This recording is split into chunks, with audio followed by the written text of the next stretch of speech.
Ladies and gentlemen, boys and girls, welcome back to another episode of the Dropkick podcast. Today I have a legend, a Hall of Famer, and someone who I consider the greatest of all time, my hero personally, Bret the Hitman Hart. How are you doing today, Bret? I'm doing good. Really good. Having a great day. Absolutely. It's finally good to, have you at WrestleCon here in Dallas. And how are you liking WrestleCon so far? It's been nice. Kind of quaint, kind of cozy. Not too much of a madhouse. Which is nice. Absolutely.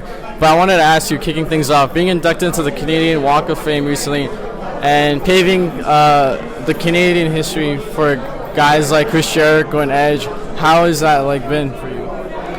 Well, just to be celebrated as the Canadian I have been over the years. I got voted one of the top 100 Canadians a few years ago for CBC, and then I know that this is a huge honor that it surpasses my wrestling honors, of winning titles and that kind of stuff, just because it represents the whole country as a Canadian. It's not about my wrestling, it's about me being a Canadian, so it's just a little bit different kind of meaning to me. No, absolutely. Being a Canadian myself, it's always great to call someone Canadian. And I wanted to ask you, I know you look up to Stu Hart, your father, who has paved the way for a great history of professional wrestlers like yourself and Owen and many others. But I wanted to ask you, have you learned anything from him as a father or as a grandfather in your life currently, since you're both at this time?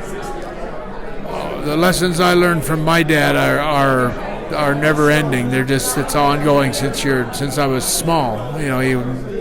My dad made a huge impact on me growing up. He was a very maybe somebody that appreciated integrity and being a man of your word and dedicating yourself and all those kind of things. Respect, being compassionate. My dad had a lot of great qualities aside from being a tough guy, but I always had a great relationship with my dad, and as a young man I learned a lot from my father, and of course as I got older and through my wrestling career I learned so much from my father. Right up until his last days I learned from my father, and the things that stick with you for the rest of your life yourself. Absolutely. He was a great man like yourself. But I wanted to move on. Both Dax Harwood and CM Punk have been paying tribute to you and your wrestling style on AEW. Do you have any words for them? I appreciate them. I appreciate it means a lot to me for them to be big fans of mine, and I try to cheer them on as much as possible. I wish that I could see them more often and be more of an input to helping them with their careers. But they just want them to know that I'll always be in their corner cheering them on. Absolutely. I want to ask you, Canada is currently one of the best wrestlers, but someone who I consider one of the good wrestlers coming up from Canada is Mo, a.k.a. Kid Chocolate. I know you know him, but what do you think the future holds for Mo? I think Mo's got a great shot at becoming a big star. He's got a great attitude. He's got a lot of heart. He's got a lot of great wrestling moves that I think he's done his best to do a lot of things the way I used to. So there's nothing wrong with that.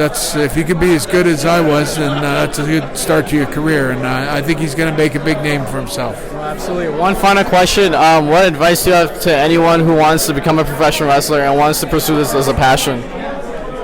Watch as many of my matches back all the time, and study it, and you'll learn how to do it right. Absolutely. Thank you, Bret the Hitman Hart. I appreciate you taking the time to do this. Thank you.